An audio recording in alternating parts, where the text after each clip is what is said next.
50 years ago, a great American in whose symbolic shadow we stand today signed the Emancipation Proclamation. This momentous decree came as a great beacon light of hope to millions of Negro slaves who had been seared in the flames of withering injustice.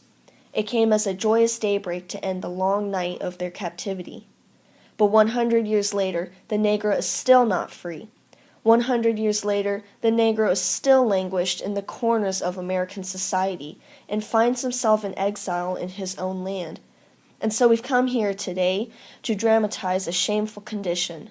America has given the Negro people a bad check, a check which has come back marked insufficient funds.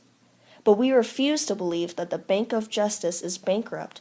We refuse to believe that there are insufficient funds in the great vault of opportunity of this nation. And so we've come to cash this check, a check that will give us upon demand the riches of freedom and the security of justice. Now is the time to make justice a reality for all of God's children. The whirlwinds of revolt will continue to shake the foundations of our nation until the bright day of justice emerges. But there is something that I must say to my people who stand on the warm threshold which leads into the palace of justice. In the process of gaining our rightful place, we must not be guilty of wrongful deeds. Let us not seek to satisfy our thirst for freedom by drinking from the cup of bitterness and hatred. We must forever conduct our struggle on the high plane of dignity and discipline. Again and again, we must rise to the majestic heights of meeting physical force with soul force. We cannot walk alone. We cannot turn back. Let us not wallow in the valley of despair, I say to you today, my friends. And so even though we face the difficulties of today and tomorrow, I still have a dream.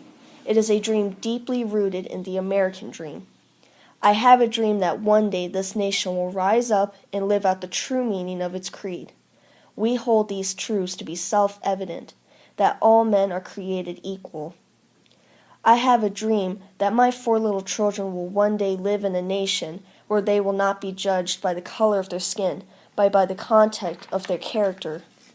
I have a dream today. I have a dream today.